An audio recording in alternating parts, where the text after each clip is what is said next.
So this is a recurring problem for me. Maybe a problem, maybe it's a blessing, who knows, but I, once again, have far too many boxes that have arrived, therefore, I must take the things out of them. I'm going to make a video of that. That's what you're watching. Stay tuned. Excellent! The Hydrotech Series is Corsair's new line of custom cooling parts built for the world's most powerful and stunning systems. They've gone all out with CPU and graphics card water blocks, pump reservoir combos, fittings, tubing, radiators, and coolant, providing you with everything you need to build a spectacular custom cooling loop that lowers system temperatures and improves performance, complete with vivid RGB lighting. Click the sponsor link in the video description to learn more.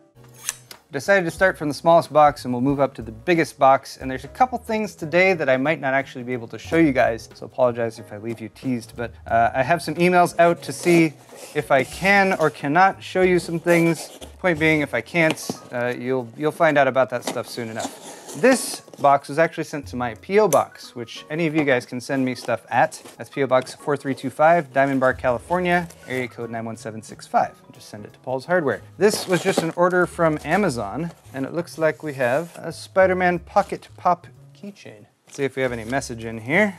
Hey Paul, this is Debanjan, a big fan from India. Hope you enjoy it. Well, thank you very much, Debanjan. I will enjoy this. And usually I unbox this type of thing on the live show, so I think I'll bring it over there for our next live show, which is going to be here, to give you some proper credit there as well. This is awesome. Here's a better look at this glorious little keychain. Wow, this is a very large head. Oh, look, and it's got an articulating body. That's kind of fun.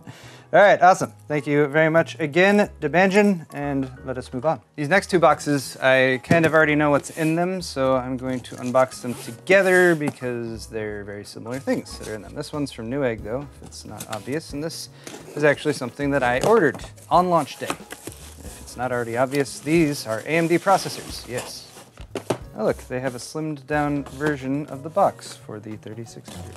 So when Ryzen 3000 launched, they sent out some review samples to reviewers, and they sent out the 3700X and the 3900X, which are the mid to higher end, I guess, from the product stack there. But I, of course, wanted to check out the more entry-level options because we have a $200 Ryzen 5 3600 here, and then a $250 Ryzen 5 3600X. So I'm going to be able to give you guys a quick comparison here as to what the difference is between these two.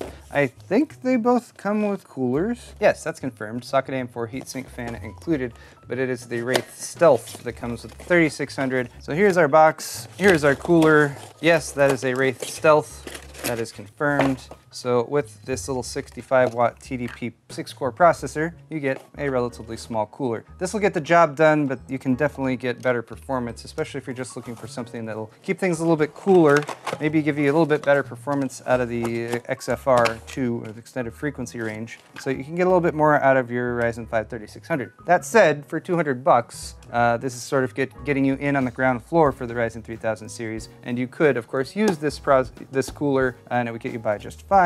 But you might want to upgrade it in the future. At the same time, for the 3600X, 50 bucks more, you're going to get a processor with very, very, very similar performance, especially if you're willing to overclock it a little bit. But you do get, for your money, a bit better of a cooler. Is it 50 bucks more worth of a cooler?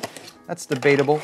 And I guess I should also point out it's not the RGB version of the Wraith Spire, because that does exist. It does come with pre-applied thermal paste though. Now, after I ordered those, I got a message from AMD, and they were like, hey, we're gonna send out some more processors. And I was like, oh, cool. And then they sent whatever is in this box. I think Ryzen 3000 series processors I might be receiving. It should be, aha, here, 1 and 2.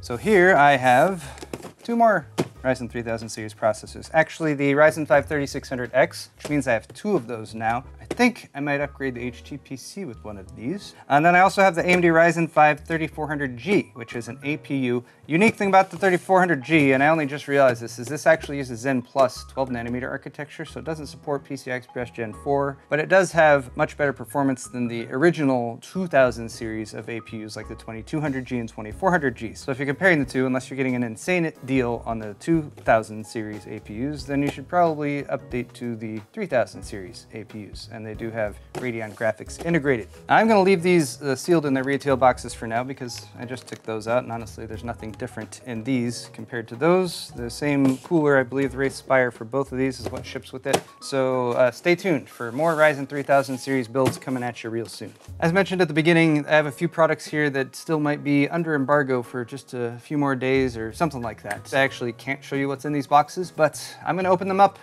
anyway. Oh, look at that though. Check that out. I bet you guys are very curious what that is. Leave me your guesses in the comment section. One more box of mystery here that will remain a mystery for now. What's that? I don't know. You guys could probably figure it out. Let's move on to something I can show you guys once again. This box, if it's not evident, is from ASUS. And once again, I have at least a vague idea of what's in here. These should be motherboards. Yay! Motherboards, X570 motherboards to be specific. They have sent me a couple. I thought they were sending me the tough one, but that's fine. They sent me the X570 Pro, the Prime X570 Pro, and the ROG Strix X570-E Gaming. So these boards are not the cheapest. They're not the most expensive either. I mean, you gotta keep in mind that the X570 boards go up to like $700 each for the really high-end ones. X570 Pro though is coming in at $250. The X570-E Gaming ROG Strix Edition is about $330. At least that's according to the current prices on Newegg. I am going to quickly just pop each one out to give you guys a closer look, since we do have this lovely top-down camera to see that sort of thing. Welcome to the Republic.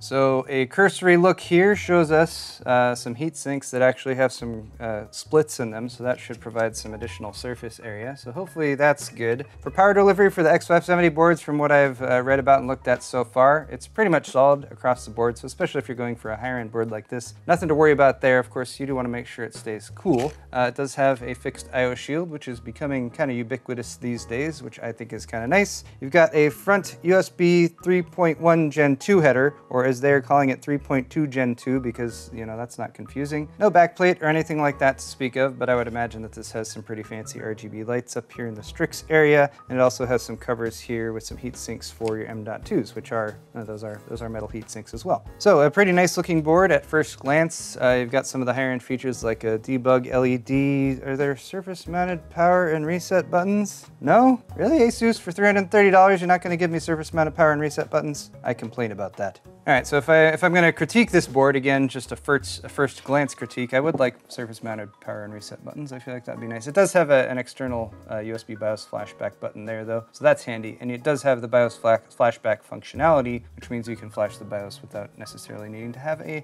CPU or memory installed. Oh, also dual NICs, one of them being 2.5 gig, so that's a nice upgrade too. And now let's take a quick look at the $250 ASUS Prime X570-Pro.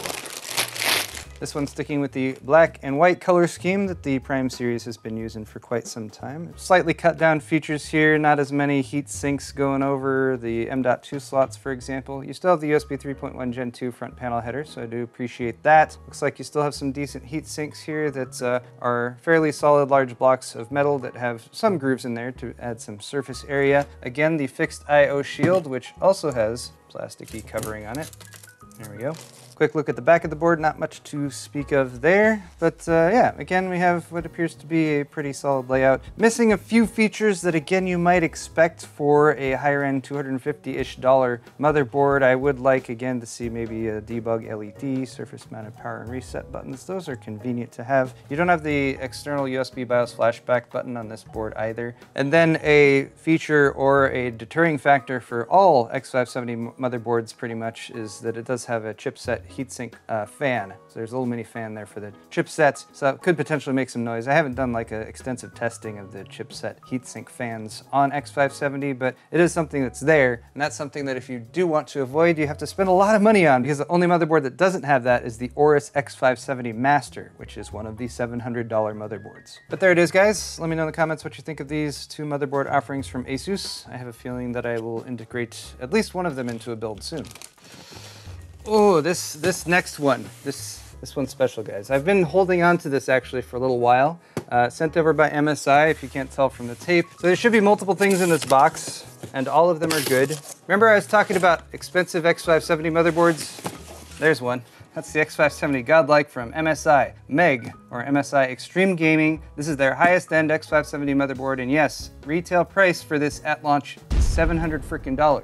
Is it worth that much? I don't know. I'll leave that up to you guys, but point is, it's an overkill motherboard, and yes, I'm gonna do a build with it, because why not? I've got it here, so I should use it. Look, it's got one of these fun flaps that you can open up to look at the inside before you even take it out of the box and everything. Like, what makes this special? We got Gen 4, of course, PCIe Gen 4, but I mean, let's face it, even the entry-level X570 motherboards support that. Latest networking solution with a killer 2.5 gigabit LAN connections, as well as Wi-Fi 6. That's nice. We also have their Frozer heatsink. So double ball bearing, little fan. I try to avoid little fans on chipset heatsinks. At least my past experience with them has never been that great, but this does have zero Frozer, which means that the fan won't spin unless it needs to. I'll hopefully determine how often that is actually required. 14+4+1 phase power delivery, so that's nice. Mystic Light Infinity 2 view screen. A lot of these features are also available on the MEG X570 Ace that I already did a build with, so check that board out if you don't want to spend $700 on this one. Also a dynamic dashboard, which is a display that's on there, so that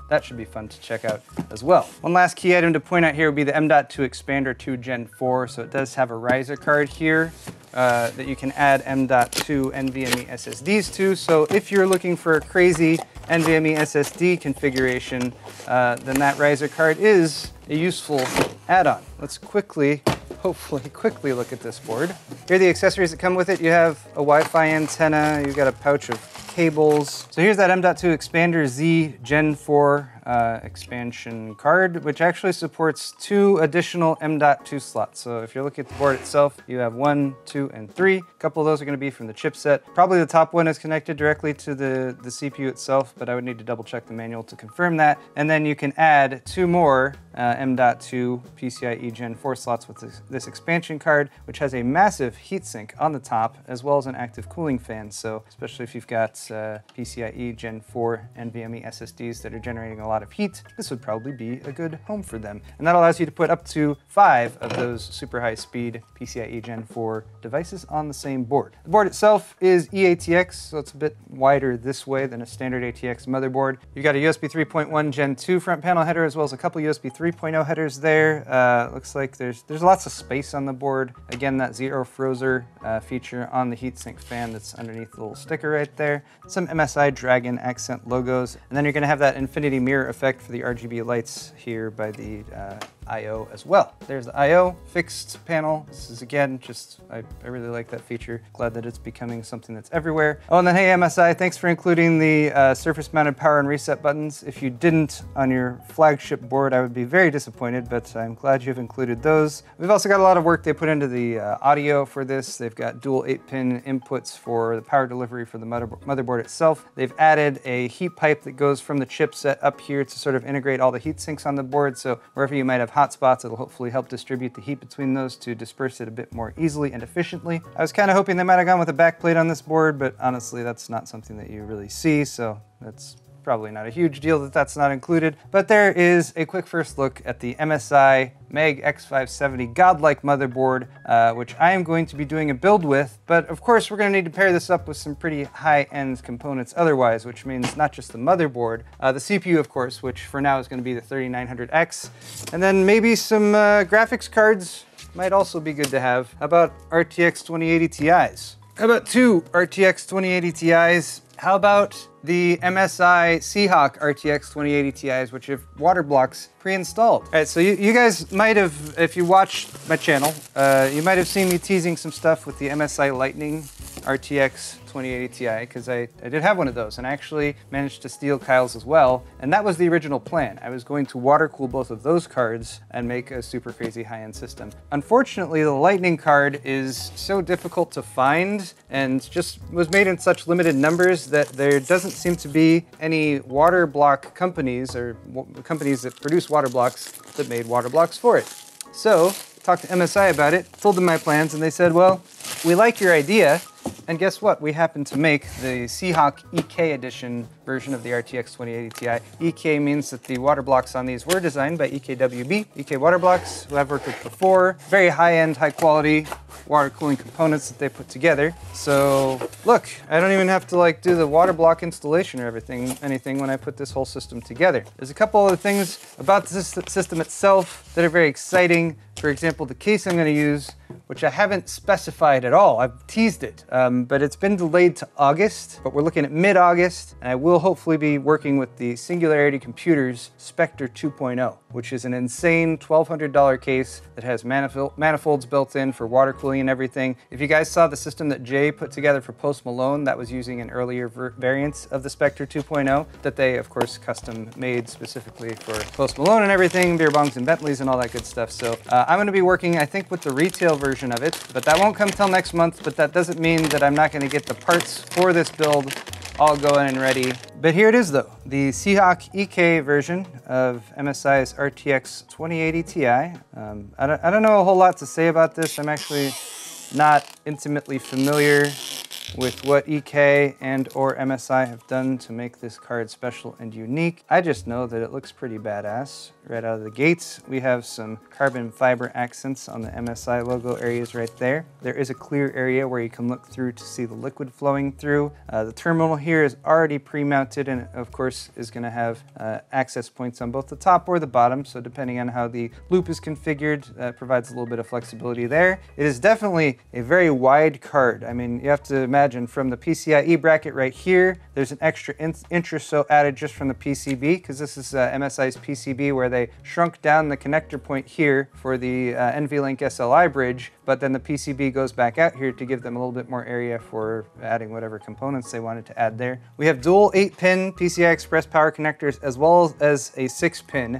which is the most I've ever seen on any RTX 2080 Ti except for the Lightning. The Lightning has 3 8-pin power connectors, so this is almost as crazy as that one when it comes to the power delivery configuration. We have a very classy looking back plate here as well, I would say, featuring both the MSI and EK logos, a bit of the MSI Dragon there, some brushed metal finish, just a really cool looking card. And even though it's like, you could look at the PCB design and be like, that's slightly awkward because of sort of the stair step that it's got going on, but I think it's also kind of unique. It makes you kind of double take at it and be like, wait, what graphics card is that again? The I/O, in case you're wondering, is pretty much standard, similar to all the RTX 2080 Ti's, with 3 display ports, an HDMI, and the USB Type-C, which can also work for VR-Link. And I think that's pretty much all I have to show for this card right now. Of course, there's 2 of these. The other one's the same, so I'm not going to bother to unbox that one as well. And honestly, if there was one main reason I was going to make this unboxing video today, it was to give you guys some further teasing of this build that I've been sort of getting together over the past month or two. It is getting a lot closer to being ready to go, although I do need to wait until next month to get the case to put everything together in.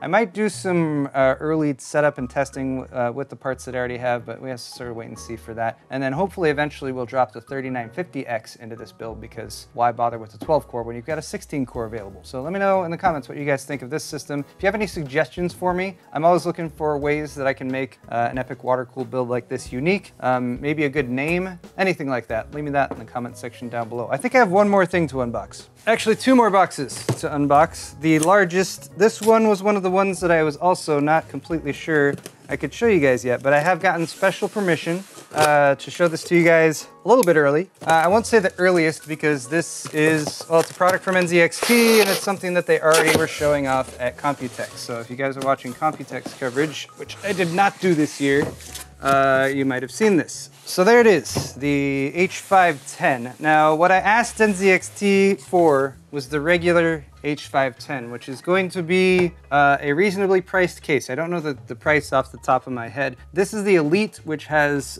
some extra stuff going on, like a controller for some RGB stuff and otherwise that you can connect up to NZXT Cam. So this one is more expensive, but essentially the case and the interior is the same as the standard H510. So you can sort of see it as either one, but they wanted me to show off the Elite, so that is what I'm going to be using for a build coming very soon, which is supposed to be sort of a more mid-range, reasonable Ryzen 3000 series build, which I wanted to look very pretty, so this seemed like a reasonable case to use. So there it is, guys. I was just planning to take this out of the box real quick again, since this is early and I can't really give you review pointers or anything like that. NZXT has asked me to refrain from anything beyond just quickly showing it, so like you guys know that I have it and that it will be used in a build very soon.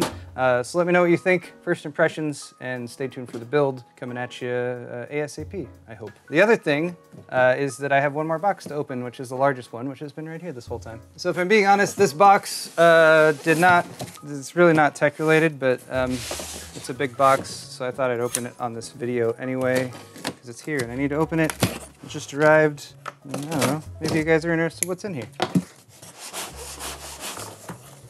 So do you guys know what this is? It's a ramp. It's actually made for dogs, or I guess other animals, to get in and out of cars. And if you guys are familiar with my dogs, we have two, Hero and Nori. Hero is getting on in years, and he's having a much harder time jumping in and out of the car when we go to the park and stuff. So we determined a ramp would be a good option for him, so he can still go with us on those little excursions, which he enjoys so much. So my wife bought this. It was like 70 bucks on Amazon. It's plastic, but feels very sturdy, and it's got this nice texture here so that they can have grip on it as they get in and out. So I'm gonna have to give this a little test and we'll see if it works or not. For now, that's gonna wrap it up for this video, guys. Thank you so much for watching. I hope you've enjoyed. I'll post links to any products wherever relevant down in the video's description. And I hope you're excited for some of the projects I have coming up, because I am very excited for them. Hit the thumbs up button on your way out if you enjoyed this video. We'll see you guys next time.